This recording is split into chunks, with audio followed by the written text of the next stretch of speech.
It had been nearly a year since the crystal of light was restored. 11-year-old Joel, now 12, and Ryan, 9, often checked the small sapling growing near the ancient oak in their backyard. The enchanted acorn had taken root, and the young tree stood about 4 feet tall, its leaves a brilliant, unnaturally deep emerald green. One breezy afternoon, the boys were tossing a baseball when the sapling suddenly pulsed. It wasn't the soft, familiar glow of Eldoria magic, it was a quick, anxious flicker of icy blue light. "Whoa, Joel.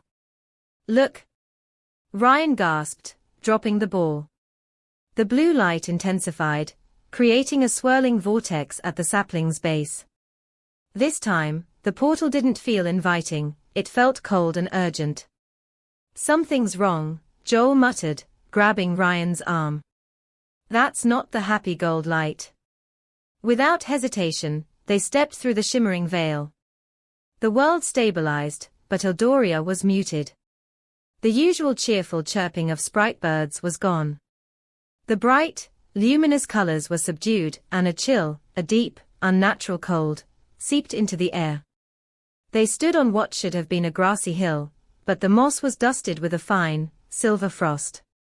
Joel, Ryan, Lyra, their fairy friend, zipped toward them, her usual tinkling voice muffled, almost a whisper.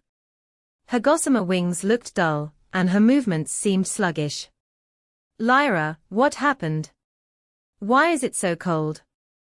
Joel asked. Lyra hovered sadly. "It's the frost witches of the Silent Peaks.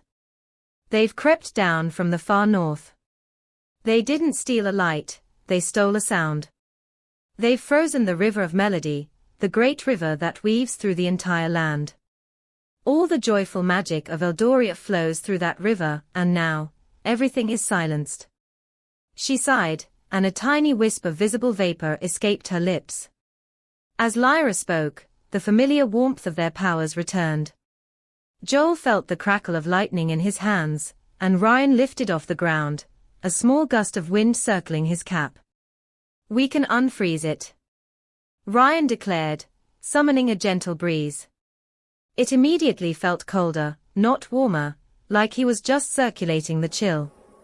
"We must be careful," Lyra warned. "The witches are powerful, and their ice magic is strong. Even Thalion and Ela can't approach the frozen realm without slowing to a crawl. But your powers, lightning, Joel, to bring the heat, and wind, Ryan, to break the chill, you are the perfect balance." Lyra led them quickly, but it was clear she was struggling in the cold, her pixie dust less potent. After a short walk, they found themselves at the edge of the great northern plains, and there, waiting patiently in the frosty air, was Ela the griffin. His majestic feathers were dusted with snow, but his golden eyes were keen. "Champions," Ela rumbled, bowing his noble head. "The silence is unbearable. Climb quickly.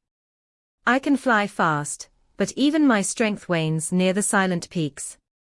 The boys climbed aboard, and Ela launched them into the sky. The flight north was breathtaking and terrible.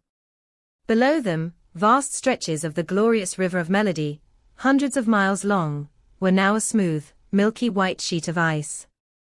Even the cascading waterfalls were frozen mid-fall, looking like impossible glass sculptures. Ela deposited them at the foothills of the Silent Peaks, where the air was heavy with frigid mist. "I can go no further," Ela whispered, his breath clouding. "The source of the river, and the witch's lair, lies deep in those mountains. May the flow return." He turned with a powerful, icy blast of wind and retreated south. Lyra, now shivering slightly despite her attempts to radiate light, pointed toward a dark, jagged crevice in the mountain face. "That's the lair. They are drawing power from the frozen heart gem, the relic that controls the river's flow. If we disrupt their ritual, the river will be freed." As they approached the mountain pass, 3 small, furry creatures emerged from the snow, not goblins, but sleek, white weasels with glowing purple eyes. Snow sprinters, Lyra quickly identified. They were small but fast, darting in and out, nipping at their heels and attempting to steal Ryan's cap. "Ryan, keep them busy," Joel shouted. Ryan zipped into the air, spinning a continuous vortex of wind around himself. The weasels couldn't get close, tumbling helplessly in the icy gusts. Joel aimed small, controlled bursts of lightning at the ground in front of them. The weasels hissed, startled by the sudden heat and steam, and retreated into the snow. The crevice led into a dark, narrow cave tunnel. The walls were thick with hoarfrost, and their breath plumed in the air. "This way. I can feel the life force of the river struggling," Lyra whispered, her light barely piercing the gloom. They moved cautiously, navigating treacherous icy patches. Suddenly, Joel slipped, catching himself on a crystallized root. As he looked closer, he realized the root was attached to a form encased entirely in thick, clear ice, a river sprite. The sprite, a slender figure with water-blue skin, was barely visible. Its eyes opened, wide with panic, and it tried to mouth a word. "He's trapped," Ryan cried. "I'll get him." Ryan tried to melt the ice with his hands, but the cold was too intense. "No, Ryan, that'll take too long," Joel said, kneeling. "I need to be fast and gentle." Joel focused. He didn't send a bolt. He rested his hands on the ice and let a low, continuous electrical current flow into the material. The ice crackled softly, heating up and steaming only where Joel's hands touched it. It was like melting butter with a hot knife. In seconds, the ice shattered. The river sprite, who introduced himself as Kalen, gasped, shivering violently, but alive. "Thank you, young heroes," Kalen stammered, pulling himself out. "The witches are draining the heart gem's power to make the river permanently silent.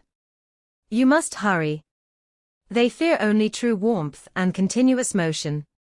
That's how the river stays alive." Kalen pointed them down a short passage before vanishing into a trickle of water beneath the ice, too weak to continue the fight. They entered a large, spherical chamber carved from pure ice. Standing before a pedestal where the frozen heart gem, a pulsing, ice-blue crystal, sat, were the three frost witches. They were tall, gaunt women draped in dark, fur-trimmed robes, chanting in low, rasping voices that echoed chillingly off the walls. As the boys entered, the witches stopped. Their eyes, glowing faintly under their hoods, fixed on the heroes. "The little sparks have returned," one hissed, her voice dry as dead leaves. "Your heat will be absorbed and join the silence." With a synchronized gesture, the witches raised their hands. Three massive ice golems lumbered into being from the cave walls, their limbs made of jagged, translucent blue ice. "Lyra, the gem. Get the gem," Joel yelled. Lyra zipped forward, but the golems moved surprisingly fast, cutting her off. Joel realized they couldn't just fight. They had to break the ritual's power source. "Ryan. Distraction. And warmth. Now." Ryan shot high into the vaulted ceiling, gathering all his wind power. Instead of a sharp gust, he created a high-velocity, circular wind current, rubbing the air together, focusing on speed and friction. A soundless vortex of warm, rushing air began to spin around the heart gem. This was the continuous motion Kalen had mentioned. The witches flinched, their chanting losing rhythm as the warm wind hit the gem. Joel, knowing his lightning brought heat, didn't aim at the golems. He aimed his most powerful, sustained bolt directly at the floor between the witches and the pedestal. A blinding, crackling white-hot arc of electricity slammed into the ice floor. The sound was immense. The superheated lightning instantly vaporized the ice it touched, turning a large section of the chamber floor into a steaming pit of rock and water. The explosion of heat and sound was enough. The witches shrieked, their robes steaming violently as the ritual circle was broken. Lyra, seizing the moment, flew through the swirling, warm vortex created by Ryan. She plunged into the steam and grabbed the heart gem from the pedestal. The instant she held it, the blue crystal flashed blindingly white. A wave of golden, singing energy pulsed out from Lyra, chasing the darkness and the cold. The ice golems dissolved into harmless puddles. The three frost witches, their power shattered, let out a final, ear-splitting howl before they too dissolved into wisps of frozen steam and vanished forever into the mountain. The golden warmth washed over the entire chamber. The sound returned, the steady, soothing thrum of the heart gem, followed by the soft sound of trickling water. They emerged from the cave. The air was crisp, but the silent cold was gone. The sky was the brilliant, cheerful blue they remembered. Below, the great river of melody was already flowing again, the frozen waterfalls collapsing back into rushing, joyful water. Lyra, vibrant once more, gave the boys a hug. You didn't just defeat the witches, you restored the balance of heat and motion. The river sings again. As they stood together, watching the life return to the land, Lyra waved her wand. Time to return, champions. But do not worry. The sapling is stronger than ever. The gate will always open. The familiar spin of colors enveloped them. Joel clutched the tiny, wooden charm Lyra had given him, a miniature, singing acorn, and stepped back into the late afternoon sun of his own backyard. The sapling was glowing softly with the vibrant green of life, promising that the next chapter in Eldoria was just beginning.